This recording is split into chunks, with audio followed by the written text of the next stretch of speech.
आइए आज से देखते हैं फिजिक्स का अगला टॉपिक। फिर हम लोगों ने कहाँ तक कर लिया था लास्ट क्लास में प्रतिबिंब जो बनता है कोई उसका पार्श्व विपरिवर्तन और विपरिवर्तन क्या होता है वहां तक हम लोगों ने कर लिया था। आइए अब उससे आगे देखते हैं। आगे अगला टॉपिक है दर्पण। दर्पण किसको कहा जाता है? दर्पण वो एक ऐसा चमकीला सतह होता है जो निश्चित नियमानुसार प्रकाश को परावर्तित करते रहता है। आइए इस दर्पण का क्या डिफिनेशन हो सकता है, इसको लिख लेते हैं, उसके बाद फिर समझेंगे। दर्पण कहलाता है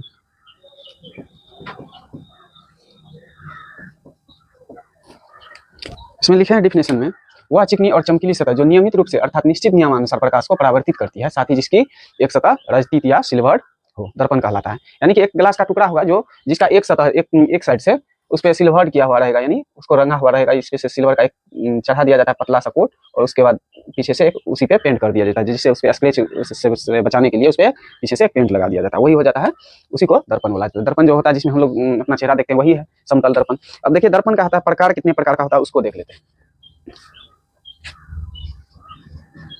दर्पण, मिरर, ये दर्पण 3 प्रकार का होता है। एक तो हो जाता है समतल दर्पण, प्लेन मिरर। दूसरा गोलीय दर्पण,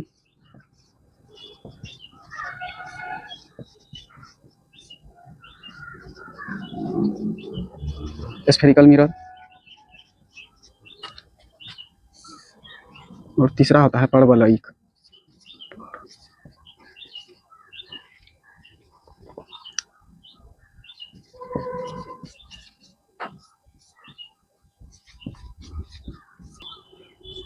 पैराबोलिक।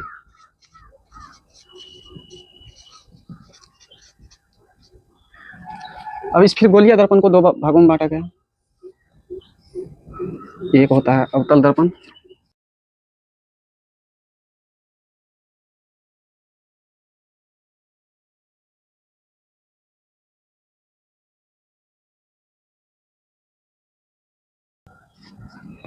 दूसरा उत्तल दर्पण, कन्वेक्स।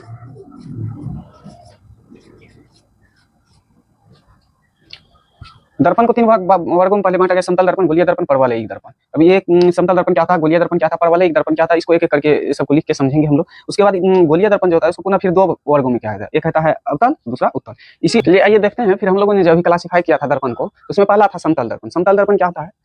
जिसका परावर्तक सतह प्लेन हो पूरा। मान लीजिए कोई एक दर्पण है, इस नीचे से इसमें रचित किया हुआ है और ऊपर अपना दर्पण का फेस है। इसका क्या है, परावर्तक सतह पूरा जो भी है ऊपर वाला है पूरा प्लेन होता है, उसी को बोला जाता है समतल दर्पण। उसके बाद है गोलीय दर्पण। गोलीय दर्पण क्या होता है? गोलीय दर्पण में दर्पण जो होता है वो एक किसी गोले का भाग होता है। जैसे ये गोला बना है, इसका ये सेंटर है, ये गोला मतलब ऐसे सर्किल जैसे नहीं है, ये बॉल जैसे है, मतलब चारों तरफ से है। इसी में से अगर कोई एक पार्ट हम लोग यहाँ से काट लेते हैं, ये शीशा का मतलब ग्लास का बॉल जैसे कोई शेप ले लिया, उसी में क्या करेंगे, इतना भाग काट के उसी को में या तो हम बाहर से उसको रंजित कर देंगे, सिल्वर कर देंगे, या कोई पार्ट काट के इसको अंदर से कर देंगे, तो यही क्या हो जाएगा, दर्पण बन जाएगा। दर्पण अवतल दर्पण और उत्तल दर्पण में क्या था, अवतल दर्पण में जो पॉलिश किया हुआ भाग रहता है अवतल दर्पण में, वो बाहर से रहता है, यानी केंद्र जहाँ पे है सर्किल का उसके बाहर भाग से रहता है। यानी अवतल दर्पण का फेस जो होता है वो होता है केंद्र की ओर, और उत्तल दर्पण का जो फेस होता है वो होता है केंद्र से बाहर की ओर, यानी उसमें अंदर से पॉलिश कर दिया जाता है, इसमें बाहर से पॉलिश कर दिया जाता है। ये दोनों को लिख लेते हैं, उसके बाद फिर अवतल उत्तल को लिख देखते हैं। यहाँ पे लिख लिया सबको।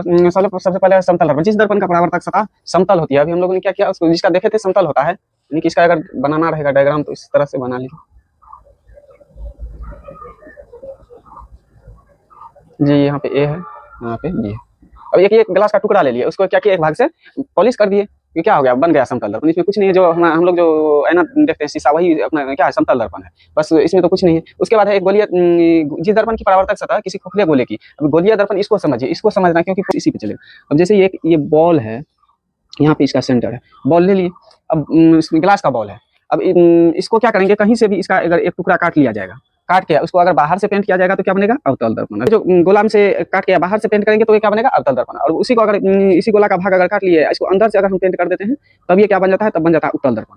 यानी कि इसका अवतल दर्पण में देखिए, अवतल दर्पण में क्या होगा, इसका जो परावर्तक सतह यानी कि हो गया अंदर से जो है परावर्तक सतह किधर है, केंद्र की ओर है। वही उत्तल दर्पण में अगर यहाँ से यहाँ तक की बात करते हैं तो ये जब उत्तल दर्पण हुआ तो इसका परावर्तक सतह इधर है, इसका परावर्तक सतह इधर है, अंदर में है, इसका बाहर में है। उत्तल दर्पण का परावर्तक सतह किधर होता है, केंद्र से बाहर की ओर होता है। वही अवतल दर्पण का परावर्तक सतह केंद्र की ओर होता है।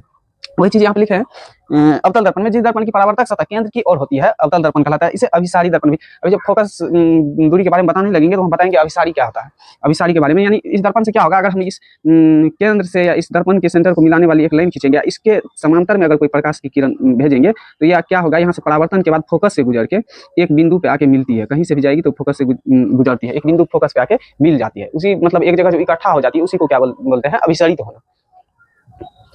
आगे लिखते हैं अगला, इसको इस अवतल दर्पण में फिगर मोस्ट इंपॉर्टेंट है।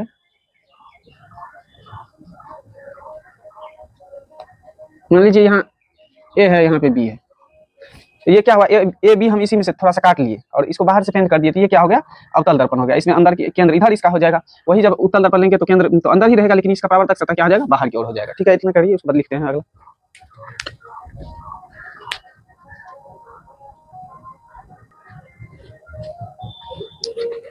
वही उत्तल दर्पण हम लोगों ने समझ लिया था, वही उसी को लिखा, जिस दर्पण की परावर्तक सतह केंद्र के विपरीत दिशा में रहती है उसको क्या बोला जाता है, उत्तल दर्पण, या इसी को अपसारी दर्पण भी बोला जाता है। जैसे अब उत्तल दर्पण बनाएंगे, उसी गोले का टुकड़ा ले लीजिए, इसको क्या करेंगे, अंदर से पॉलिश कर देंगे, अंदर से कर देंगे तो केंद्र तो इसका इधर ही होगा, लेकिन परावर्तक सतह किधर, इधर है, परावर्तक सतह। इसमें क्या हो गया, केंद्र से बाहर की ओर हो गया परावर्तक सतह, तो ये क्या हो गया, उत्तल दर्पण, उत्तल दर्पण। एक लास्ट में था पैराबोलिक मिरर, मतलब परवलयिक दर्पण। ये क्या होता है, अब हम लोगों ने एक देखा समतल दर्पण, दूसरा गोलीय दर्पण। अब ये पैराबोलिक में क्या होता है, ना ये समतल होता है और ना ही गोलीय होता है, पूरा तरह से न गोलीय होता है न समतल होता है। इसमें लिखा हुआ दर्पण जो पूरा गोलीय नहीं होता है, पर परवलयिक कहलाता है। जैसे अब कोई सरफेस ऐसा बना दिया, इसी में से हम कोई टुकड़ा काट लेंगे तो क्या होगा, यहाँ का बहुत फ्लैट लगेगा, इधर यहाँ से काट लिए तो ये पूरा गोलीय ये जो बनाए थे अवतल दर्पण उससे ज्यादा लगेगा कि ये मुड़ा हुआ है। तो इसी को क्या बोला जाता है, पैराबोलिक मिरर यानी परवलयिक दर्पण। अगर इसमें से कोई भाग अगर काट लिए तो इसका मान के चलिए यहाँ से यहाँ भाग काट लिए तो ये कैसा बनेगा, यहाँ ऐसे बनेगा। इसी में अगर अंदर से कर दिए तो ये हो जाएगा उत्तल दर्पण की तरह, अगर फिर बाहर से इधर से कर दिए तो ये हो जाएगा अवतल दर्पण की तरह। इसी को पैराबोलिक दर्पण बोला जाता है। ठीक है, ठीक है। अब दर्पण के बारे में कुछ पॉइंट है, एक डायग्राम बना लेते हैं, उसको समझ लेंगे, उसके बाद फिर उसको लिखेंगे।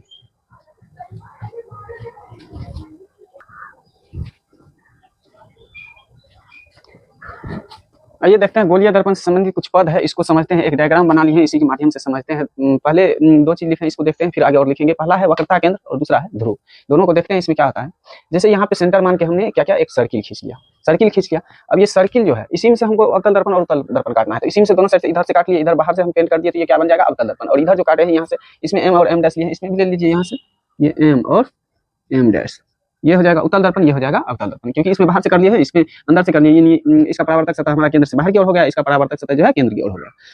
अब क्या है वक्रता केंद्र। वक्रता केंद्र क्या आता है, यानी कि हम दर्पण जिस गोले की सतह से काट रहे हैं, उस गोले को बनाने वाली सर्किल जो होता है, उसका सेंटर जो होता है, ये सेंटर, जिस सेंटर से वो गोला पूरा बनाया गया है, उसी को क्या बोला जाता है, वक्रता केंद्र। और उसके बाद दूसरा लिखा है ध्रुव।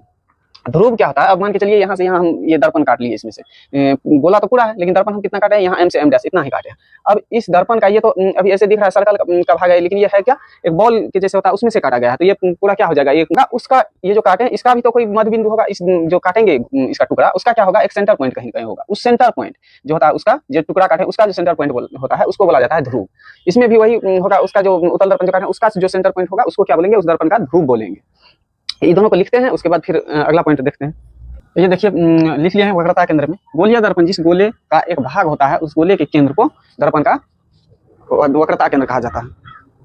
यानी वक्रता केंद्र में गोलीय दर्पण जिस गोले का एक भाग होता है, उस गोले के केंद्र को, यानी कि ये गोला जो हुआ, इसके केंद्र को क्या बोला जाता है, वक्रता केंद्र। यानी अब हम इसी को लिख सकते हैं वक्रता केंद्र, वक्रता केंद्र। ये जो सी हो गया वक्रता केंद्र हो गया। अब ध्रुव, ध्रुव में हम लोग ने क्या अभी बताए थे कि जहाँ जैसे हम यहाँ से यहाँ एक दर्पण काट लिए, तो इसका मध्य बिंदु जो होता है उसको क्या बोला जाता है, ध्रुव बोला जाता है। ये पी हो गया ध्रुव।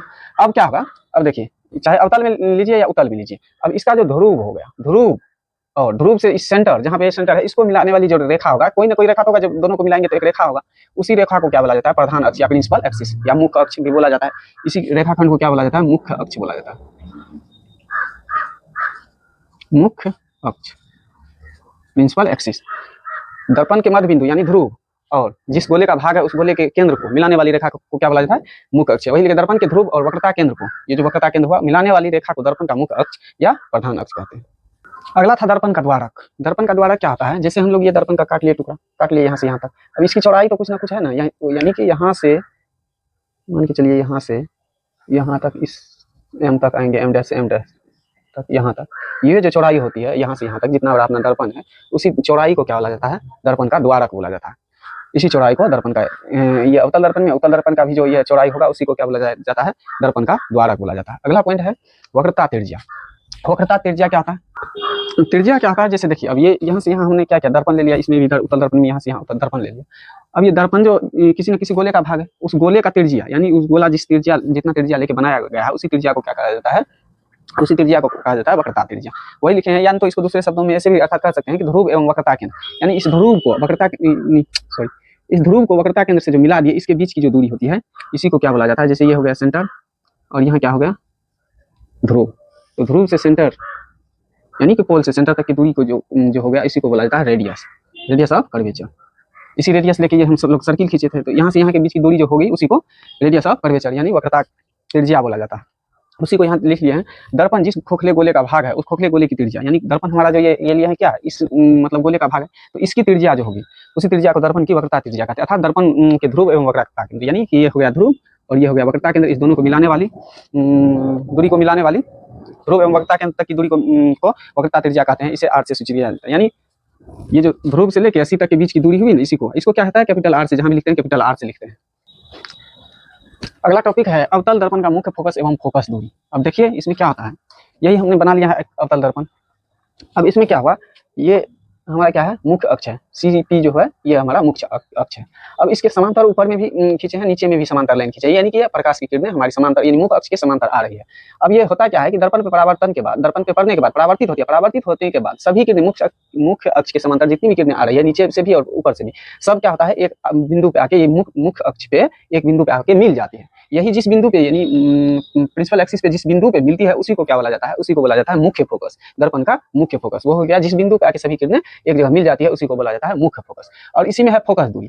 अब परावर्तित के बाद किसी न किसी बिंदु पे आके तो मिली, अब इस बिंदु से लेकर ध्रुव के बीच की कुछ ना कुछ तो दूरी है, इसी दूरी को क्या बोला जाता है? यानी ध्रुव और मुख्य फोकस के बीच की दूरी को क्या बोला जाता है? फोकस दूरी या फोकसांतर बोला जाता है। इसको स्मॉल f से सूचित किया जाता है। यही सब चीज यहाँ पे लिखा हुआ लिखे हैं।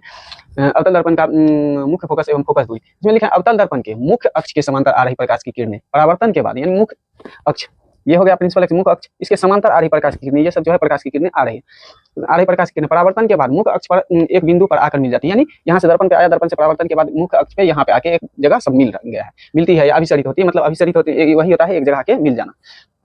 इस बिंदु को दर्पण का मुख्य फोकस कहा जाता है। जहाँ पे आके उस बिंदु पे मिली है उसी को क्या बोला जाता है? मुख्य फोकस बोला जाता है। यहाँ पे मिली है, इसको एफ से, कैपिटल एफ से सूचित किया जाता है। वही लिखा है, फोकस को एफ से सूचित किया जाता है। और अवतल दर्पण के, अब फोकस दूरी देख लीजिए, अवतल दर्पण के ध्रुव तथा अवतल दर्पण के ध्रुव तथा मुख्य फोकस के बीच, अवतल दर्पण का ध्रुव ये हो गया और मुख्य फोकस ये हो गया, इसके बीच की दूरी को फोकस दूरी कहते हैं। इसे फोकसांतर, यानी इसके P और F के बीच की दूरी जो हो गया, इसी को क्या बोला जाता है? फोकस दूरी। इसी को फोकसांतर भी कहा जाता है। इसे प्रायः स्मॉल f से सूचित किया जाता है। यही चीज अब सेम चीज है उत्तल दर्पण के लिए। आइए उसको देख लेते हैं। आइए, अभी हम लोगों ने अवतल दर्पण में देखा अवतल दर्पण का मुख्य फोकस एवं फोकस दूरी। अब देखते हैं उत्तल दर्पण का मुख्य फोकस एवं फोकस दूरी। अभी हम लोगों ने जैसे अवतल दर्पण के बारे में देखा, सेम चीज सब कुछ उसी के जैसा है, सिर्फ इसमें दर्पण बदल गया है, तो इसका थोड़ा बहुत कुछ चेंज होता है। देखिए क्या क्या होता है इसमें। देखिए, उत्तल दर्पण के मुख्य अक्ष के समांतर आ रही प्रकाश की किरणें उत्तल दर्पण पर जब पड़ती है, तो परावर्तन के बाद परावर्तित सभी किरणें मुख्य अक्ष पर एक बिंदु से आती हुई पड़ती होती है। उस बिंदु को उत्तल दर्पण का मुख्य फोकस कहा जाता है। ये देखते हैं इसमें डायग्राम में क्या होता है। इसमें जैसे ये सेंटर हो गया, इसी के सेंटर से लेके ये दर्पण खींचे हैं, ये ध्रुव हो गया इसका, और यहाँ पे इसको छोड़ दीजिए, ये फोकस हो गया, यहाँ फोकस होगा। जैसे इसके समांतर में जो हम मुख्य अक्ष है, इसके समांतर में जब प्रकाश की किरणें देते हैं इसमें, तो क्या होता है, इसके समांतर आने के बाद लौट तो यहीं से जाती है, दर्पण में पड़ने के बाद लौट यहीं से जाती है, दर्पण से ही वापस हो जाती है, परावर्तित हो जाती है। लेकिन बाहर से अगर देखिएगा तो देखने के बाद पता चलता है कि एक मुख्य अक्ष पे से किसी बिंदु पे से आ रही है किरणें, लौटती तो है यहीं से, लेकिन पता चलता है कि मुख्य अक्ष पे से किसी बिंदु पे से किरणें आ रही है, इधर से समांतर आ रही है। यहाँ से लौटने के बाद परावर्तित किरण को जब देखा जाता है तो ये लगता है कि ये हाँ यहाँ मुख्य अक्ष पे से आती है। तो इस जिस मुख्य अक्ष पे जिस बिंदु से आती हुई प्रतीत होती है, उसी बिंदु को क्या बोला जाता है, उत्तल दर्पण में उस बिंदु को बोला जाता है मुख्य फोकस। मुख्य फोकस, अब ये मुख्य फोकस और ध्रुव के बीच की दूरी को पहले भी बताए थे, सेम वही रहेगा। मुख्य फोकस और ध्रुव के बीच की दूरी को फोकस दूरी या फोकसांतर बोला जाता है। इसमें भी वो चीज सेम ही रहेगा। इसमें और कुछ है, थोड़ा अंतर है। देखिए, जैसे उत्तल दर्पण का फोकस दूरी काल्पनिक होता है, जैसे अवतल दर्पण में बना रहे थे तो फोकस इधर अंदर में ही हो रहा था, क्योंकि दर्पण ये पॉलिश बाहर वाला भाग क्या होता था, उसका फोकस अंदर में होता था, तो वो क्या होता था, वास्तविक होता था। इसमें क्या हो जाता है, दर्पण तो यहाँ से इधर है, बाकी सब चीज को सेंटर भी कल्पना ही की है, फोकस दूरी भी कल्पना ही की है, इसलिए इसमें बोला जाता है काल्पनिक है, क्योंकि ये दर्पण के अंदर मतलब पीछे वाले भाग में होता है, तो वो सिर्फ कल्पना हम कर सकते हैं कि वहां पे होगा। उसके बाद दूसरा पॉइंट में कह रहा है, उत्तल दर्पण का फोकस दर्पण के पीछे स्थित होता है। ये वही तो एक चीज बताई, दर्पण के पीछे है, तो फोकस तो दर्पण के पीछे स्थित है, ये इसलिए ये क्या होता है, काल्पनिक होता है। उसके बाद उत्तल दर्पण के ध्रुव एवं फोकस, मुख्य फोकस के बीच की दूरी को फोकस दूरी ये तो बताएं पहले ही। ध्रुव एवं ये हो गया अपना पी ध्रुव और एफ हो गया मुख्य फोकस, इसके बीच की दूरी को फोकस दूरी या फोकसांतर कहता है। इसे स्मॉल एफ से सूचित किया जाता है। अब आज की क्लास को अब यहीं तक रखते हैं। Thank you.